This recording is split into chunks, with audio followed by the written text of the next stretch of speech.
for the rest of the hour of the international forecaster, great financial and geopolitical analyst riding shotgun with us. Lindsey Williams called us this morning, said he's got a lot of key information. And he did call it from his two oil company exec sources. Now one of them's died of cancer.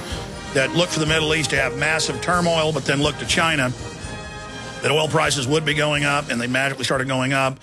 And that all this was going to be unfolding. But Bob Chapman, the first thing I want to get into before we get into the latest developments with Egypt, and there's been some big new birth certificate developments I'm going to hit with you as well, and that's that we see numbers of 1.5 quadrillion that economist Tarpley and others bring up.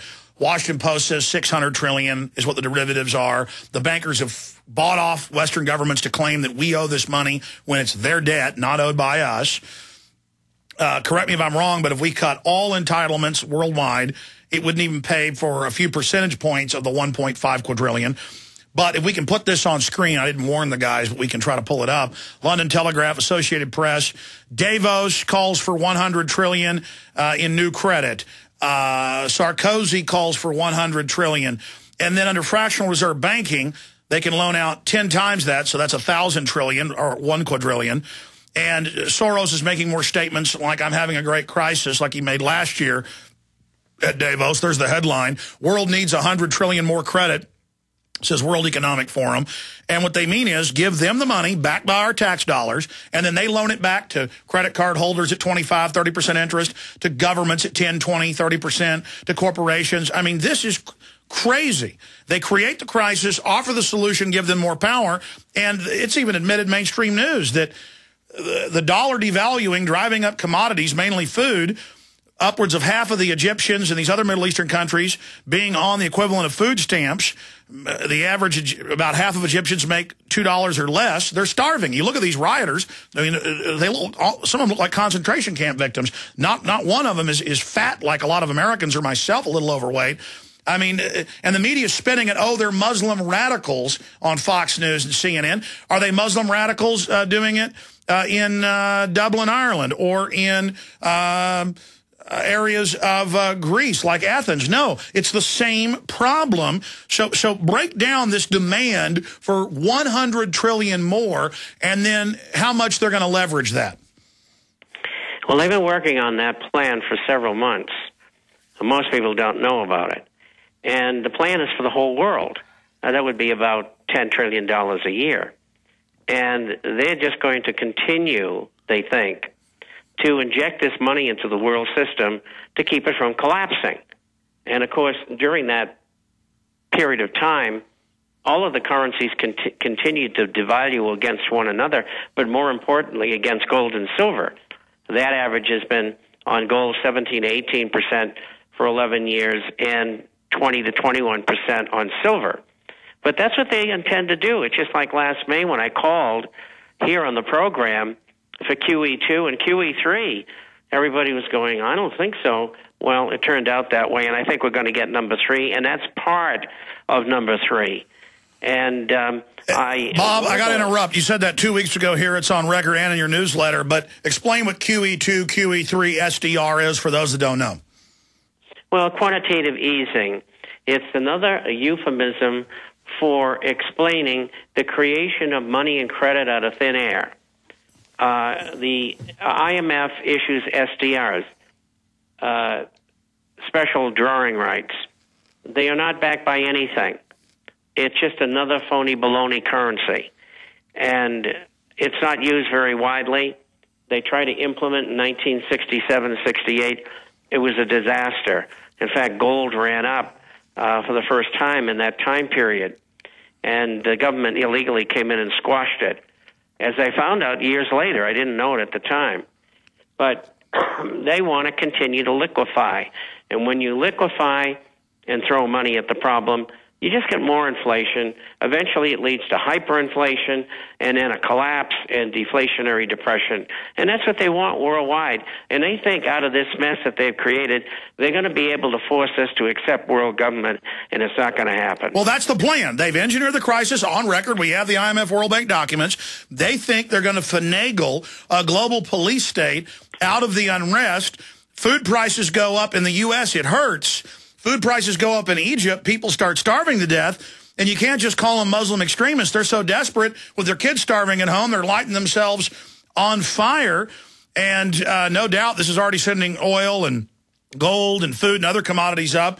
The unrest. If Egypt falls, and as of 2 hours ago, the police are now joining the crowds in Alexandria and the other major cities like Cairo. And you've got hundreds of millions of people now starting to get involved in this. They called out the military. They're just mowing people down now. That started right as they cut the internet off over there, showing how fast governments can do this. Headline, Egypt's internet kill switch coming to America, Infowars.com by Steve Watson. I mean, this is really shades of things to come. I don't think it'll be as intensified or as extreme here in the West, but and we're already seeing it in many areas of Europe. Where do you see this going? What's your time frame with this flaring up? And what happens if Egypt does fall to their population? Won't that supercharge rebellions worldwide? Well, it certainly will in Saudi Arabia, which is right next to Egypt. And Libya, I don't know. I don't think so. But then you go north to Jordan. Jordan's a very pro-British American state with another dummy running it. And I wouldn't be surprised if it didn't spread there as well. And so we're looking at changes. And I from what I've gleaned thus far, this is not some radical movement. These people are hungry. And I think it's as simple as that. Empty stomachs make for rebellion. Certainly did in 89. Look, how many years have we talked about Ceausescu? My film, Obama Deception, Fall of the Republic. Obama Deception made almost 2 years ago, folks. Get it. Because it's more powerful now. People see it and they go, how did all these guests and economists and sociologists that Alex interviewed, how did they predict this? Because we know what dollar devaluation, when it's the world reserve currency, does. We know what the Defense Department and Ministry of Defense in England have been gearing up for. They believe they're going to bring in this crisis and ride it till Valhalla. I think they're riding it right over the edge of a cliff. But, I mean, Bob, you didn't say this 2 weeks ago. You've been saying it every week for years and years and years, probably 7, 8 years on this show, that we were coming towards this. I had economists like George Humphrey here when they got rid of Glass-Steagall. I had you on then saying the same thing. I mean, we know it's like you shoot somebody in the head with a .45, you know it's going to probably kill them. I mean, it's not like we're rocket scientists to know what's happening. And it's just so amazing to see this turmoil accelerating. Well, I think your commentary is excellent. And the reason why is it's all there for anybody to read. In almost the same way, history repeats itself because it's the same gang of criminals that are doing the same thing over and over and over again. And most people don't catch on because they're not educated or ill-educated, and even people within the professional ranks. And many of them can't argue because if they do, they lose their jobs, like economists for major corporations, et cetera, or analysts. So they got to keep their mouth shut. It's only people like you and I and a handful of others get up there and say, no, the dog is white, not black. Come on, get with it. Well, we're watching a live stream feed. They've shut the internet off in the country, but Al Jazeera's got a satellite connection, and we see the police live fleeing and being routed, and the feed just cut by the Egyptian people. And again, the reports are they've got the military now firing on everybody. I don't know. They say that's a live stream, but I don't know how it could be because it's dark there now. Sorry, Bob, go ahead. You know, Alex, that's going to end very badly because the military can in no way control those people. I mean, there's millions of them.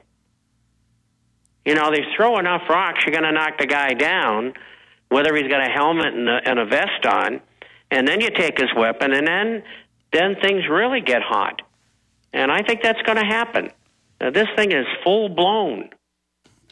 Well, right now we're watching footage of just the police completely being routed and fleeing, and they're repeating the footage. So this was obviously had to be earlier, even if Al Jazeera says live.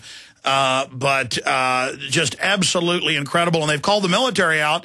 I guess it rests on the military. A, are they going to be able to suppress the people? B, will they join the people? C, will the military side with the dictator but then be defeated? Well, I think they've already sided with the dictator who's luxuriating in London And I think they're going to lose. Yeah, what does that say? So that's confirmed that he has fled? It is confirmed that Hosni Mubarak did flee yesterday? No, I've read that in several reports. Yeah. Wow. Well. And, you know, usually when that happens, they don't go back. Guys, let's double check on that. Going to lose. Let's double check, because the media is reporting he fled to London. But let's search Hosni Mubarak in London. Let's see if we can absolutely nail that down. He's hiding out. We know that. So, in your gut, do you think Egypt's going to fall? Well, I think they're going to have a change of government, and I think it's healthy. And I don't think it's being run by extremists.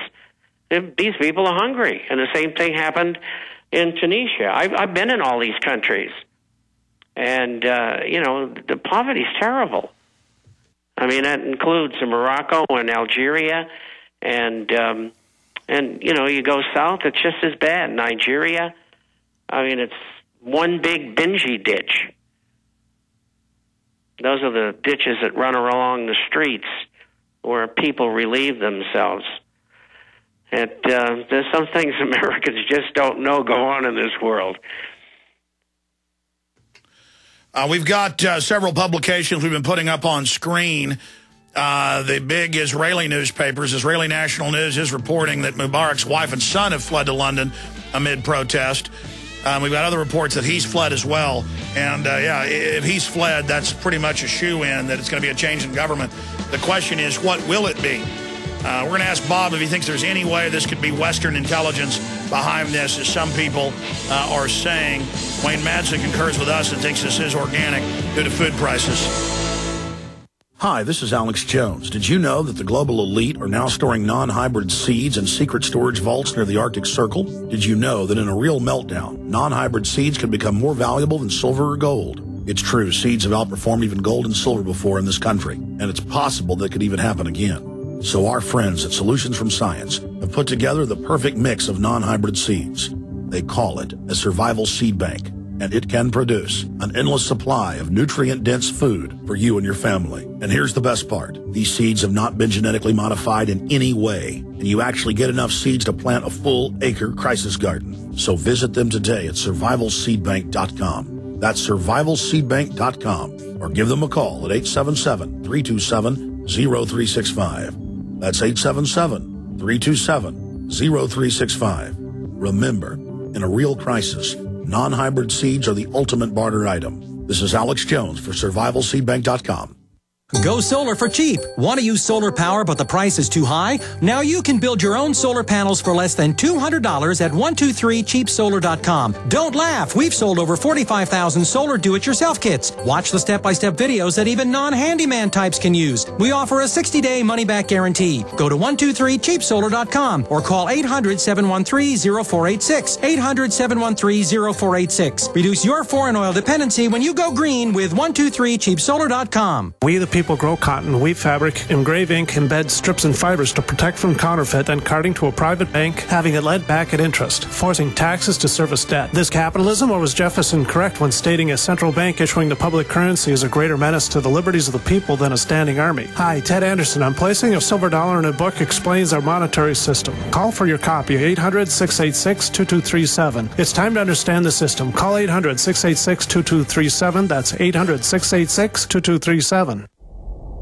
Hundreds of nations have fallen to tyranny in the last century alone. This is our last chance to not relive history. As they're finishing off this agenda, they'll be pulling the rug from underneath Americans at home. They have tremendous influence on our president and Congress, and they really are calling the shots. I think it's incumbent upon all of us as American citizens to pay attention. Fall of the Republic identifies the enemy.